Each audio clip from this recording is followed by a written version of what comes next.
I'm Lance, And I'm Mike. and we are just these guys, Hello again. Good morning, Mike. How are you doing? I am concentrating very hard to keep my mouth to the side of the microphone And why? because What you is hear a that? rattle in here. As wow, as I edit these videos, I noticed as I'm going through the audio, take out the throat clearing, the coughing, but I'm guilty of a lot of plosives. Plosives.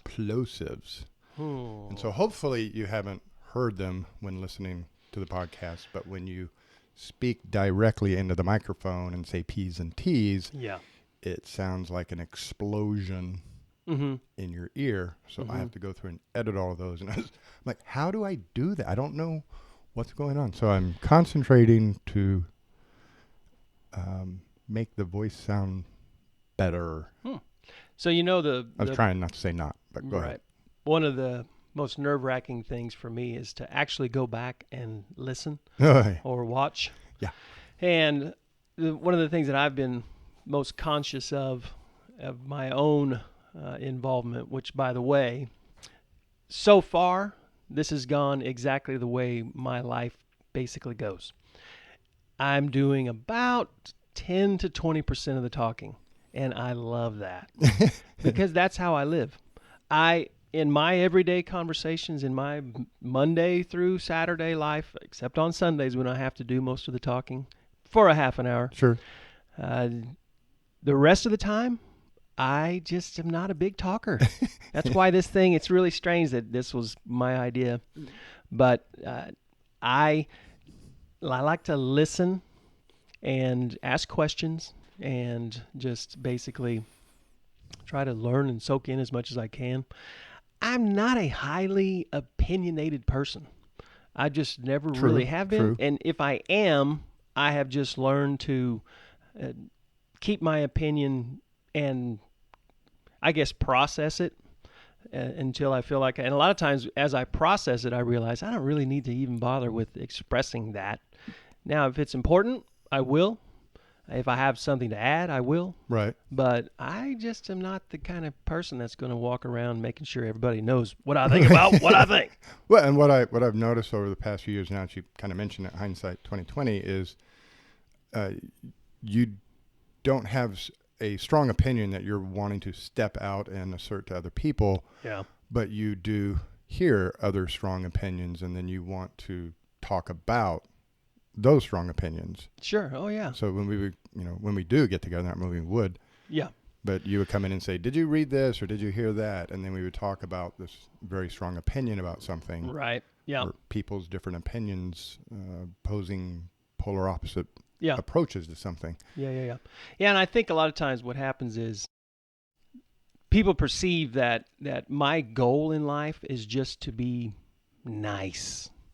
And that's not really true. Right. My goal in life is to be kind. My goal in life is to be Christ-like. Sure. But there is a time for righteous anger. There's a time for the right kind of anger for the wrong kind of people, it's necessary. But I just find that a lot of times if I'll just process through, I realize, that's their perspective. That's what they see in life. And if it's necessary for me to say something, I absolutely will. But I try as much as possible to, if I let everybody know every time what I'm thinking, I will end up not just saying something, but throat punching people who don't necessarily deserve it. And so that's just for me. I'm glad it's you how don't I go do about that. life. Yeah. Well, the Bible says, and this is tangentially related, but it says something about, you show me, tell me your faith. You tell me you have faith. Mm-hmm. Your words say you have faith. I show you my deeds. Sure. And you're not the type of person to walk around proclaiming a lot of stuff like a radio microphone. Sure. But we will find you helping somebody move. We will discover that you've been helping a homeless person get into an apartment. Mm-hmm. And so you don't speak through your mouth. You don't say a lot of these opinions out loud and try to force them on other people or convince other people. You go and do. Your belief, your faith is shown through your deeds. Well, yeah, I try. Now, I know we had something you wanted to talk about. Yeah. So today, as we record this, March 21st, is World Down Syndrome Day. Yay! Yeah. So first, I want to give a big shout out to Ryan. Ryan! The man. The best son ever. Yep. And then I wanted to, just real quick, I'll show this camera right here. Who are we advertising? Who's our sponsor today, Mike? Our sponsor today is Care. Mrs. Courtney and Abby, a big shout out to them. But we're going to have a little party here a little bit later today. Oh, cool. But yeah, World Down Syndrome Day. The theme for this year, I looked it up on Facebook. I don't want to give the impression that I'm totally, up and aware on everything that's going on. So this is a great day for me to become more aware, which is the goal of the day, of inclusion. And instead of even considering the limitations, but consider the opportunities that are there, that the things that they can achieve. And the theme is with us, not for us. But I think it would be awesome if you could give us just a little bit of a perspective on being a dad of someone with Down syndrome and just how amazing that has been over the years. Well, and it will be a little bit because I'm selfish with it all. I'm Yeah. very protective of that. Yeah. I did see a documentary on PBS years ago, and this kind of summed it up for me. So if you want to go find it and look at it, it's pretty cool. Yeah. But it was called Teaching John. Oh, okay. And it was about a guy with Down syndrome named John, but it was more about his family. And his sister had gone to a psychologist and was in therapy and said to the psychologist, I want to know how to teach John. And the psychologist told her, honey, you got it all wrong. You're not put here to teach John. Yeah. John is here to teach you. Oh, that's good. And that's, been part of the amazing discovery over my lifetime is that I learn 10 times more from him than I could ever teach him. Sure. And every opportunity that I have to be with him. See, I'm tearing up right now. Every opportunity I have to be with him, there's just something amazing that occurs. Or I showed you the video of him singing the faith song. You should put a little clip on on this week. Yeah. It just, you watch it and it just brings tears to your eyes. But he, without any assistance from me, came in here, set up the studio, got everything ready to go, got his phone ready to go, got the lyrics typed up and written out, got his shower done, got his dress dress shirt on, combed his hair, and got it all set up and ready to go, and then called me. Nice. And the dad video, because he didn't know how to turn it on and start it. Sure. And I just operated the video cameras, and he performed the entire song in conjunction with his church in Dallas, First United Methodist Church of Richardson. Yeah. Together on the video, performed with them this beautiful, beautiful song. And at the end, it was so incredible. At the end, he just kind of sits there for a minute with a grin on his face, kind of looking around, and then he goes, "Got it." Yeah, it's an amazing video. So good. So, happy World Down Syndrome Day to everybody. Thank you, Ryan, for being the best son ever. Absolutely. There's not been one single time that I haven't seen Ryan, either at church or in your office, where it hasn't just made my day better. Oh, he's a gift, is what he is. Yeah, he's from morning to night. Yeah, just it's a continual gift that keeps on giving. Yep, it's really amazing. Well, what do you got? Well, I had a question for you, a couple of questions for you. First of all, I didn't know if this was a dream or not. Okay. So you can help me out with it. Mm-hmm. But last time you were in here, and I went to the video and the audio after you left to see if I was dreaming or if it really happened or if it happened before the video started. But did you say to me that I am serving you the worst cup of coffee ever. Yeah.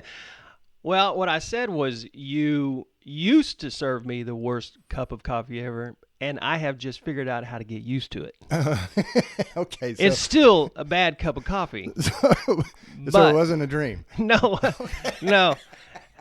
I have figured out in an effort to lower my sugar intake. See, I usually put a whole lot of creamer in a little bit of coffee, and so what you like at the office when we used to hang out over there, Right. you didn't really have creamer, No. so I would have to force it down black, and so.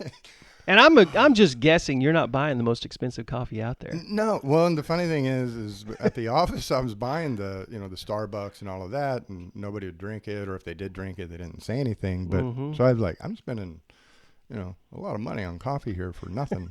Yeah. So I started buying the $5 can of Dylan's off-brand, Sure.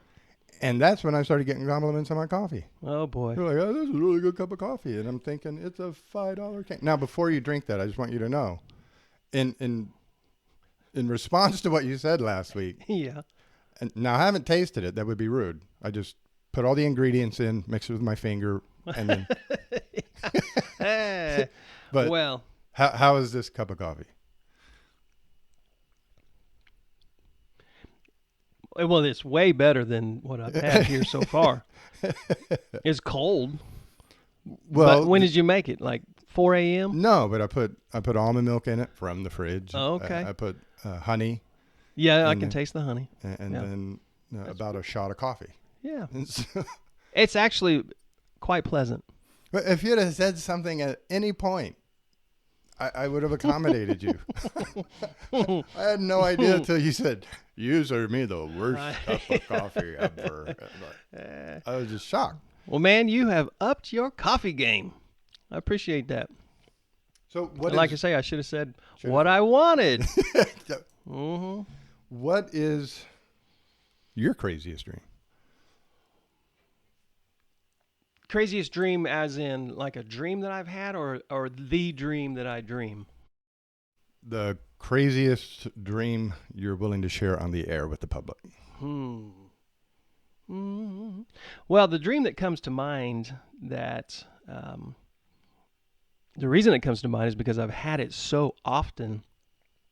There's a couple of them, and I don't know. I don't even know what to do with it.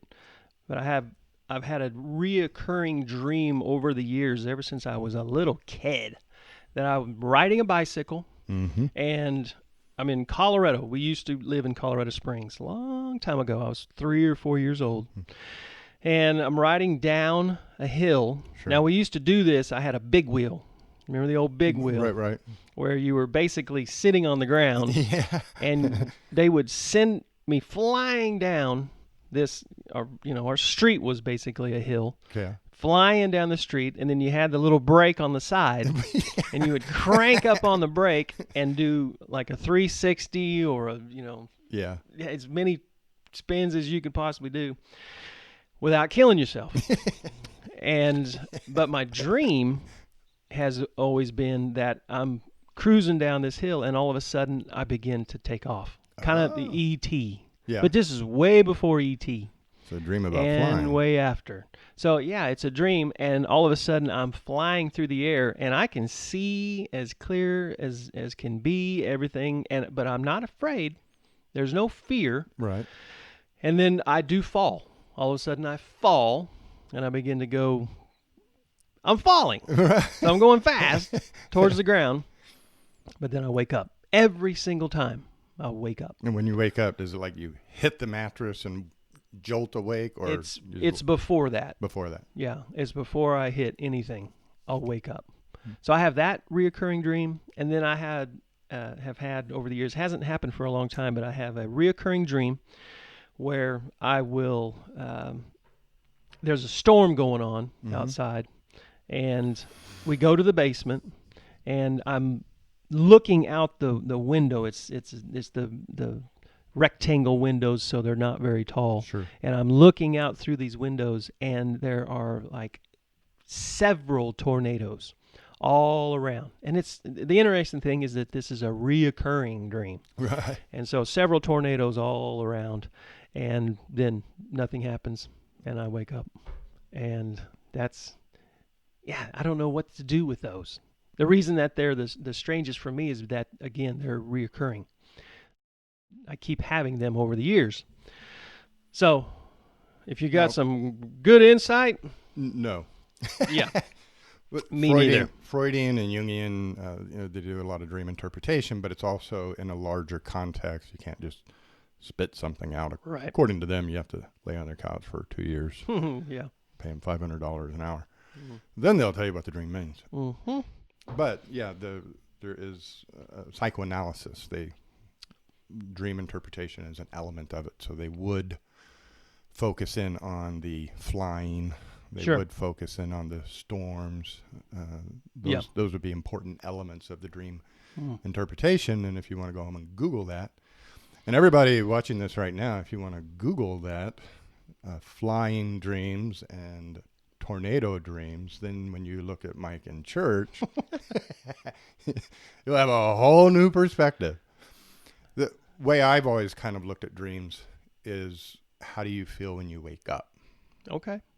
And it's the way I utilize dreams is the dream itself, your mind. There's stuff going on in the waking world Sure. that you're dealing with. Yep. And your mind is trying to prepare you mentally, emotionally, to deal with the things going on in the waking world. So if you have a test on Friday that you haven't been studying for, you may have dreams of running through the woods away from a monster, and you wake up very scared and anxious. The anxiety is what you need to get in there and study. Okay. Yeah. So if you're wanting to do a little self-analysis, you can go deep with the dream's meanings, or you can, the utilitarian element of a dream. Yeah. How do I feel when I wake up? Yeah. So I really see what I'm about to say as a blessing. I don't have a great memory. So there are times where I think, I can't believe that I don't remember that, because somebody will bring up a time where we just had an amazing, experience, and I don't remember it. And it's a little scary, but at the same time, there are so many things that I'm happy to forget, that I'm glad I don't remember. And I don't remember a lot of my dreams. I'm fascinated by people who literally every night, Dawn, my wife, remembers the majority of her dreams. Pretty much every morning she can wake up and tell you about the dream she had. She dreams in color. She dreams it's very vivid. I will say things in her dreams that will have her mad for a week. They're very real to her. And so but I don't have that. Yeah. And I'm interested in knowing at some point. I need to dig into that as well to see, why do some people have great memories and other people like me not remember too much. And didn't we talk about, I don't remember, ADD? Or, yeah, attention, concentration. It's an I important don't really element in the remember whole talking about memory process. Yeah. But speaking of not remembering, and people will say things, you've been lead pastor for how long? 17 years? Yeah, since 2010. You were kind enough to share your walk Mm-hmm. a few weeks ago. Yeah. Have you ever run into anybody from Oh, yeah. pastor days? And And it's usually... how does that go? It usually goes well. I was never really the guy who was mean-tempered. I mean, I've had my moments for sure. There are obviously going to be a few people out there who think, man, the way he treated me, I can't believe. But for the most part, I've always been a guy who is considerate to others. Actually, the reputation that I had in school, really, to a lot of people, was someone who was kind of arrogant and stuck up. Most of that was just, again, me not wanting to be the one talking all the time, or just naturally, I just don't. Sure. But the majority of the time, the conversation is them surprised, though, that this is the path that I ended up on. Surprise. There's no doubt about that. That this was it's always you're a pastor. Now it's been long enough that Sure. that the majority of the people that I grew up with would now know. Sure. But yeah, in the beginning, for sure, it was a surprise, and no more surprise to anyone than me. And so why wouldn't it be to others? So This is just not. any of those times where you walk in someplace and somebody's like, Michael Snow. Yeah. Oh yeah. Michael Snow. Oh yeah. Michael. Yeah. And you're like, I'm Mike now. Yeah. Yeah. I don't know who you're talking about. I don't know who it is that you know. Yeah, it's an interesting thing to run into people that just knew me in a completely, my pre-Jesus. And I still, though, I don't live a life where, well, let's put it this way. I try to live a life where people that I will maybe at some point in time have an opportunity to have a conversation with about Jesus and about my faith, I want them to be comfortable with who they're talking to. Huh. I feel like that's the first thing that has to happen. And so for me to try to express how different I feel on the inside, how much holier I am, would be stupid. It wouldn't be an approach that would be effective at all. And so I always think back about all of the conversations that I've had at wedding receptions. Mm-hmm. So one of the reasons that I love to do weddings, and I find it to be a little odd how much I enjoy doing weddings, yeah, and how much I don't say enjoy doing funerals, but how much I embrace doing funerals. It's because of the conversations in the margins. Mm-hmm. It's because of the conversations for weddings at the wedding receptions. Right. And so having a conversation with somebody, I've already talked about, they know that I'm there as the pastor. Right. The wedding's already taken place. Right. They already know, and I can think of several people that talking about, now these things I remember. These conversations I do remember. Mm-hmm. These stick. But it's when I'm having a conversation with somebody over a beer, and we are just talking about life, and then the majority of the time, it leads to them expressing to me a struggle that they have. And many times it's a struggle with religion. And so I get to share with them my experience and my perspective and how I have learned so much over the years in just understanding that it's really truly about relationship. And we can do relationships. We're not all very good at relationships, but man, we can do relationship a lot better than we can do religion. Of course. That's and great. So those are the times that I really, really love being in this role. And I think that, there's a difference between saying I'm religious and having that relationship truly in your heart, because when you're having to say it, then you're having to remember what to do. Yeah. And how to act. And then there is that false element to it. Right. Hey, brother, how are you today? Right. It's good to see you. Yeah. As opposed to the more natural, and this flows from your heart. And I think that's what people sense and why people gravitate towards you and have those conversations in the margins. Mm-hmm. They sense the difference. They know they can be comfortable around you. And that's due to the relationship you have. That's kind of shines through, and people sense that and see it. Mm. Well, for me to do anything different would be, it just wouldn't be natural for me. And it obviously wouldn't come across as genuine. And so, I don't struggle with the expectation of what a pastor is supposed to do, mm-hmm. or supposed to act like. I just don't struggle with that. And so I say this, and it's still the truth.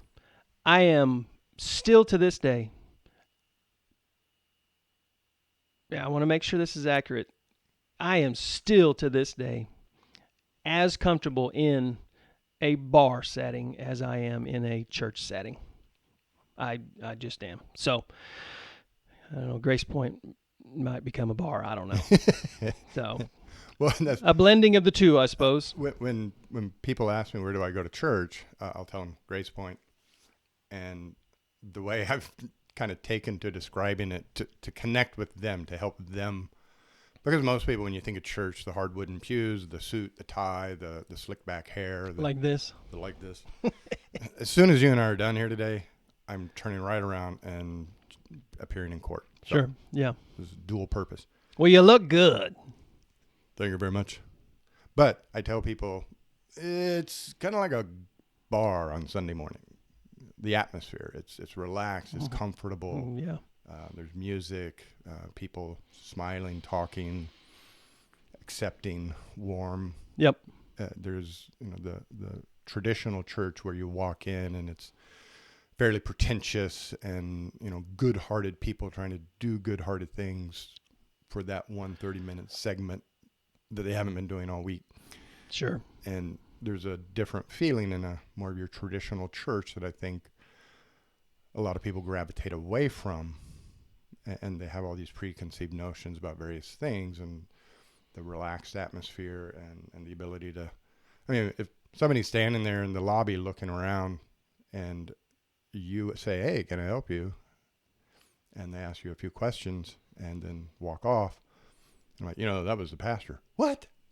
That you are comfortable enough that you blend in. I mean, it's not that you blend in like you're trying to blend in, but it is a group of people who are all there to nurture each other and just develop a relationship with, with Jesus. We're all in this together. 100%. Well, given that this was not your life's role from the time you were born, and you've done a lot of it on the fly, have you ever had any embarrassing moments on stage or? Well, yeah. My biggest issue, I'm thinking about this. I'm trying to choose. Filter. I'm trying to decide. Well, filter is it. Yeah. Filter is 100%. I've told jokes that were inappropriate. I mean, when you tell a joke that would have been uncomfortable in a bar, and you're doing it on a Sunday morning in a church building, you probably should have a filter that keeps you from going there. But I've done that. I've used analogies that not only are inappropriate, but they don't even really work for the message. There's a whole lot of things that now I haven't done anything like there's a popular one out there where the guy says that Lot pinched his tit. That one, I haven't. I'm staring at you blankly because I don't know it. I haven't. He's supposed to say his tint. pitched his tint, but he said pinched his tit. So, I mean, I've said many things. It's dangerous for 30 minutes, approximately. You're standing up there and you're speaking into a hot microphone, Right. just like here. It's dangerous. At least this can be recorded and edited out. Have you ever had a hot mic moment? You know what? I have, where I have been in conversation with people and my pack is still on. Yeah. And even though it's not hot in the room, it's hot on the internet.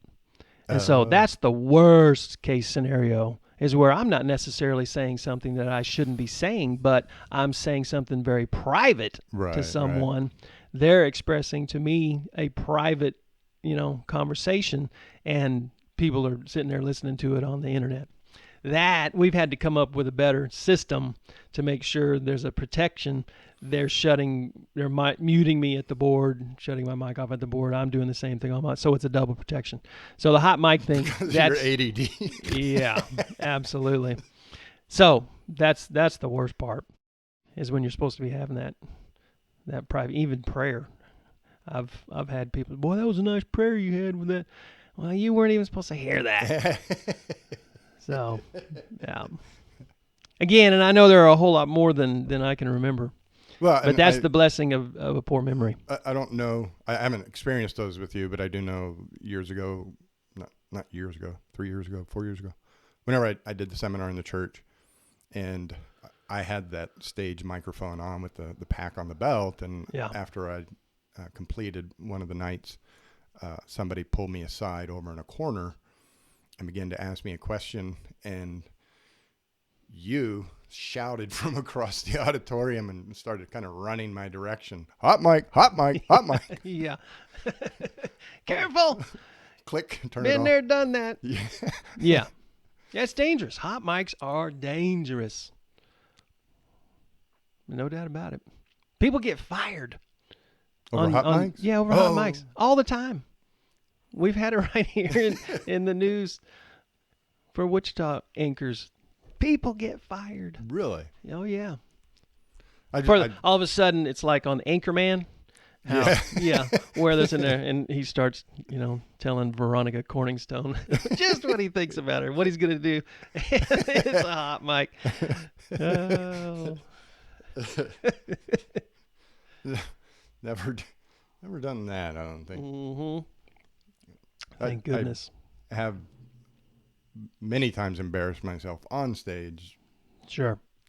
And I don't know that other people would know it necessarily. Yeah. Because being forever the class clown, I just own it. Yeah. Like it was intentional. Yeah, that's the thing too. And I have just enough of an ornery side where a lot of times the reason that I don't follow the filter or listen to the filter is that I just am ornery enough to where I want to say it.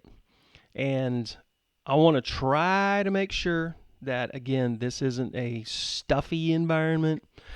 I do have a core value, and I believe this, that the gospel should never be boring. And so I try to never present the gospel in a boring way. So boring to me also includes stuffy. Right. It includes, pious. It includes holier than thou. I want to make sure that that's not the environment. So I will tell a joke from time to time that might be, on the kind of the edge of where we would want to go. But at the same time, well, that's the funny important part to me is when you're sitting in your traditional churches, and I get it. There's certain road guidelines you have to kind of stay within and paint within, and you're hitting multiple audiences all at the same time, from a 15-year-old sitting there with his parents to somebody's grandmother. And so you're really trying to hit a broad audience a lot of times when you're speaking from the pulpit. But if you look at what was happening, when Jesus was walking around, sure, he didn't speak piously, right? Like the Jewish leaders did, whatever they were called, Sadducees, Pharisees, right? He told stories. Yep. And they were very relaxed, and in the relaxed telling of a story, wisdom and insight were revealed to those who were willing to hear it, whose heart was open. And so by telling a simple story, he then is able to bring in a realization and an understanding of what certain scriptures meant from what is now called the Old Testament. Right. And so we then turn around and put on our suits and play the organ and speak in the very serious tones. But that was not what he was doing. Right. Paul was arguing. Yeah. If you read what Paul writes, it's actually long legal arguments, like he's an attorney or something. Yeah. And so, and then a lot of the other books are, people's observations or experiences, and they're like, a lot of them are like, "Hey, dude, check it out. You got to stop. Trust me." If they were speaking in today's language, that's kind of what they're saying. What James is saying is like, "Check it out. He's my brother. I know what's going on here." Yeah. So the fact, I don't think it's anything to feel less than or ashamed about the way you present and run your church, and I think Oh, it's yeah. a very comfortable, welcoming, warm environment that Yeah. everybody walks away with something. Yeah. And I just, again, to do it any other way would be forced. To do it any other way wouldn't be.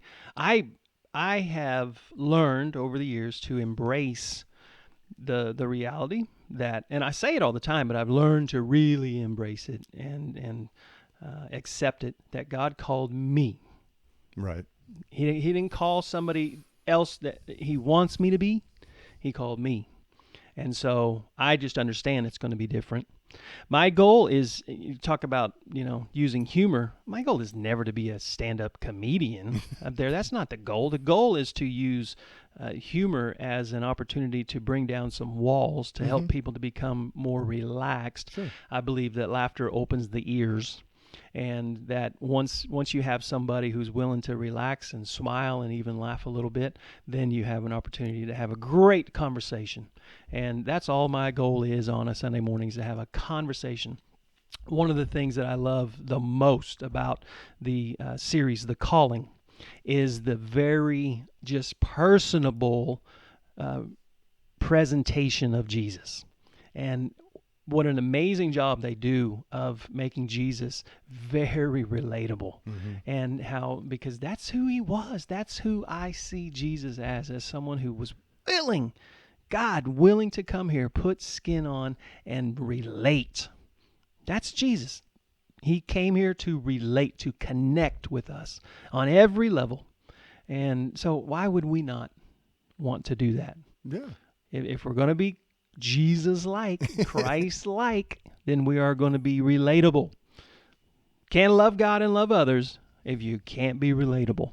Right. Yeah. No, and so, that's perfect. yeah. Well, I have a question for you, random. As you're talking about all these scenarios, I'm going to try to defend the question or take you through the 18 steps my brain went through to get here. Okay. But have you ever sneezed with a mouthful of Funyons?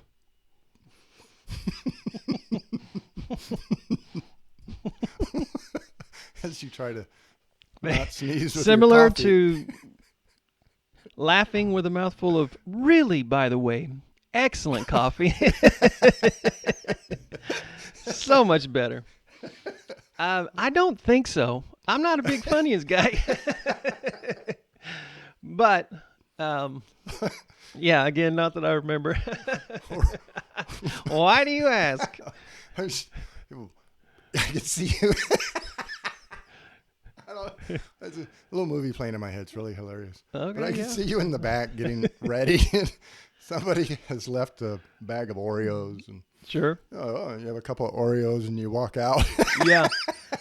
Well, I tell you what I've smiling done. with. Yeah.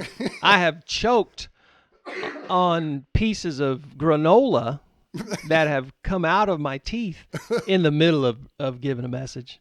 In the middle of it. Now that's awkward. When all of a sudden you're chewing the rest of your food. And you can't hide it. No. There's no hiding it. Second, So you just got to admit it, and you got to say, hey, give me a second here. I'm going to enjoy the rest of this granola bar. second breakfast. Yeah, exactly. You're like a cow. Rechew the cud. Yeah. No, just those embarrassing things that just kind of happen, and they always seem to happen when you're trying to, Say something really important. say something important, appear Right. important. Yeah. You messed me up so bad one time. But that second night when we were filming, Mm-hmm. we decided to film those seminars. And that second night when more people showed up than we were anticipating, and I didn't reveal it or show it, but I went off to the side because I was having a mini anxiety attack. And that was the night that I had planned for part of the presentation a couple of not jokes, but some events to occur to kind of demonstrate the concept of reading people's minds and predicting futures. And so I had a guitar. Yep. So it looked like I was going to play, but then I would never do it. And Yeah.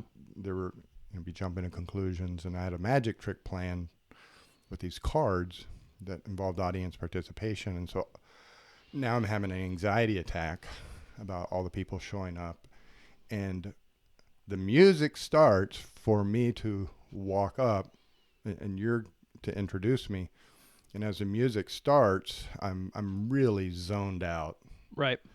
And you get ready to walk up there and you pull me aside and say, hey, real quick, after the last seminar, somebody emailed us complaining because you said screw the pooch.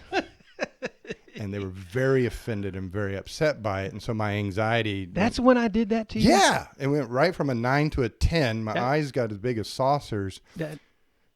So I apologize right now, because that is a cardinal sin. Well, you don't do that to a speaker. And then you leaned in and put your arm around me, and it's, so what I want you to do tonight. Now I'm going down the road of apologies. Yeah. And mea culpas. And you leaned in and put your arm around me and said, what I want you to do tonight. I'm never going to be invited back to this church again. What I want you to do tonight is go up there and get on stage and say, screwed the pooch 13 times. And then you walked off. Okay, and, yeah, I totally and remember that now. here is Lance. And I'm like, just totally, my brain seized like an engine without oil. Yeah. And I had to walk on stage at that moment. So my motivation was pure for you, but yeah, timing could have been better, but yeah, I totally remember that now that you say that. Well, I'm sure you meant it in a positive way Right. to relax me. You had Right. no idea the worry and fear going through my mind as I was getting ready to go up there. And Yep. so Yeah. that led to the card trick failing.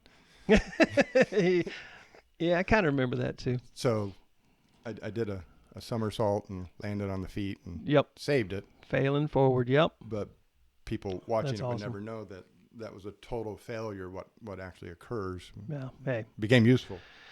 most people have no clue. No clue. This has been fun. It's interesting to experience just a little on the other side of the mic for all of you folks listening. This is obviously it's a work in progress. Right. We both, I think I can speak for both of us, we anticipate that this is going to just get better and better with anything that you continue to persistently do. Please keep listening and watching. It will get better. Yep, it'll get better. If you like it, share it. And you've said this, you never know when someone out there just needs to hear or even just feel included or invited into someone who might be really lonely or really hurting or really just in a desperate place, even a dark place, and they just need to be a part of something. And if you have doubts about that and you want to bet with the odds, statistics show people over 60, 50% report being lonely. Age 20 to 30, 60% Wow. report feeling lonely in this day and age of social media. Wow. So you can bet there's a better than 50-50 chance that whoever you're talking to is lonely, needs something, would appreciate a reaching out, a touch, a hello. Hey, check this podcast out. Any kind of human connection, sharing. Yeah. The odds are with you that it will be appreciated. Yeah. That's so amazing. In this day and age, how the loneliness is just out of control. And I think we're lonely, and so people turn to social media to try to connect with somebody, but the act of turning to social media to connect disconnects you from other people. There's these moments of fakeness. They're fake Facebook posts, they're fake Instagram posts, their life is better than me.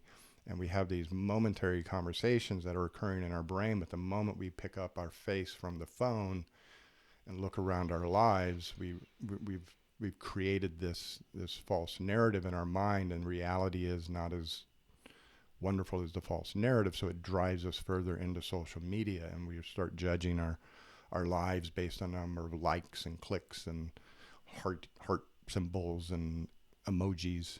Yeah. And the truth is, when we look up and look around, we feel lonely. Yeah.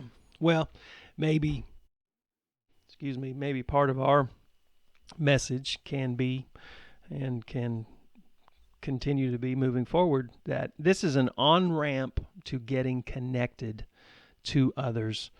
And maybe this is an encouraging word that you're hearing, an encouraging conversation that's going to just help you to move forward in your desire to actually physically get out and get connected with other groups, with even just a small group of people somewhere, someplace, just to come out of that. We all go into these shells, when we're all looking down at our phones, when we're doing this through social media, but the reality is we just want this to be a beginning of an opportunity to connect. And so part of the reason I thought it would be good to do this is to dispel myths and break down barriers, because part of the social angst of meeting somebody else is we have all these preconceived notions about who they are, what they would like, what they won't like, what will happen if. Yeah. And so we resist, we fear, we step back, we don't engage, we don't step out because of what we think about the other person, who they are, what they would like or not like. And so I'm comfortable being in here on Tuesday mornings and talking with you and sharing my idiocy, my weaknesses, letting people see that I'm just a guy. We might want to change the name. Just these idiots, It's not that, don't worry, you're just like everybody else. No, you are just like everybody else. Yeah. The way Mike is sharing his life with you and how things go for him throughout the day, and eating granola on stage. Because this is our daily life. We just, for 5 minutes, we put on something fancy and put on a presentation for others as part of our job. But the rest of the time, we're just like you, you're just like us, and everybody driving around you, everybody in the store, everybody in the church is just like you. Yep. I don't know for sure why I was thinking about this, but I'll kind of just wrap up with this maybe. Okay. I was driving around. Actually, I went to the gym this morning, and good for on you. the way back, I'm trying to get back at it. I'm 2 days in. But as I was driving back, I was thinking about, it was probably in the context of thinking about, I wonder what we're going to talk about today. And one of the things that popped into my mind was road rage, which is actually something that I don't really struggle with. Yeah. I don't. But I asked myself, well, why? Why don't? There's obviously times where I could be mad at another driver. Of course. And the thought that occurred to me was, well, the way I'm going to think about this moving forward, and maybe I've thought about this a little bit, but I'm going to really think about this moving forward, is that literally everybody else on the road is blind. Talk about blind spots. Right. I've just always assumed that I'm in the person's blind spot. Yeah. And if they pull over in front of me, I was in their blind spot. So right. I don't get mad. I was in their blind spot. There have been so many times where I pulled into another lane and there's been a car in my blind spot. Oh. Why would I get mad if I'm in their blind spot? So I thought, well, I'll take it to another level. I'm just going to assume that they're completely blind. And so you talk about being a defensive driver. Yeah. If you're going to be driving around and everybody is blind on the road. That's great. Yeah. So, I mean, some of my favorite times and favorite videos that I've been a part of are when my nephew Braden, who is blind, was driving the golf cart. And we're out on the course, and I put him in the driver's seat, and we go for it. And then I try to guide him. And so maybe that's something we can talk about coming up in the next few weeks. I think it's a great analogy, actually, for putting God, as our guide. I see where you're going with that. Yeah, but if we were to just assume that, we're just in their blind spot, it's very helpful. And that's kind of the way I try to approach life. I'm not any better than anybody else. I've made bigger mistakes as much as anybody else. And so it's really an easier way to live. Mm-hmm. It's a much easier, and I think that as much as anything else is the whole judge not lest ye be judged. Listen, I don't deserve to be able to judge others. No. I just don't. So that's it. It certainly makes for an easier walk. But that's worth the cost of admission right there. Yeah. Thank you. Yeah. Good thoughts. Thank you. Good reframes. Yeah. Well, it's been fun. Think that's it? I'm Mike. I'm Lance. And we are just these guys, Have an awesome week.